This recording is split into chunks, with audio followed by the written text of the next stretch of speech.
আমার মতন মুরাদকে আপনারা আপনাদের পরিবারের সদস্য মনে করেছেন। আপনাদের আমি পরিবারের প্রত্যেকের পরিবারের কারো বা সন্তান কারো বা ভাই হয়ে আমি মুরাদ আপনাদের সাথে আছি, আমি আপনাদের সাথে থাকবো মৃত্যুর আগ পর্যন্ত ইনশাআল্লাহ। সম্মানিত নেতৃবৃন্দ, কেউ তালি দিবেন না।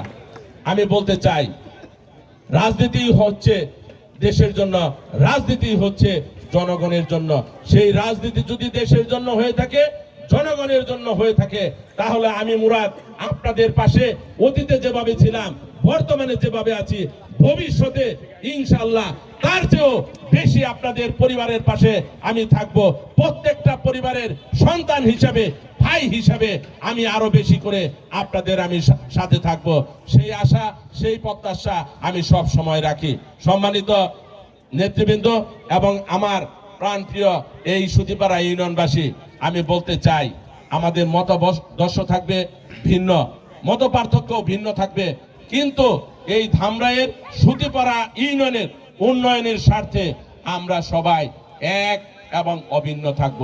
আমাদের লক্ষ্য এবং আমাদের উদ্দেশ্য এই সুতিপাড়া ইউনিয়নের প্রত্যেকটা বাড়ির পরিবারের সদস্য তারা যেন নিরাপদে থাকতে পারে, তারা যেন নিরাপদে বসবাস করতে পারে। তাদের ধর্ম ভিন্ন হতে পারে, তাদের মত ভিন্ন হতে পারে, আমাদের শত্রু হতে পারে, কিন্তু তাদের চলাফেরা, কথাবার্তা, তাদের বসবাস সবকিছুর মধ্যেই আমরা নিরাপত্তার চাদরে আমরা সুতিপাড়া ইউনিয়নবাসী এক এবং অভিন্ন থাকব। আমরা সবাই সুতিপাড়া ইউনিয়নবাসী এক থাকবো না? আমরা থাকবো তো? আমরা সুতিপাড়া ইউনিয়নবাসী সবাই এক থাকবো। আমাদের লক্ষ্য এবং উদ্দেশ্য একটি, আমাদের ইউনিয়নকে ধামরাই থানার 16টি ইউনিয়নের মধ্যে সবচেয়ে সুষ্ঠু সুন্দরভাবে আমরা সবাই এক থাকব। এটাই হবে আমাদের আজকের এই দেশনেত্রী বেগম খালেদা জিয়ার এই দোয়া মাহফিলের প্রতিজ্ঞা।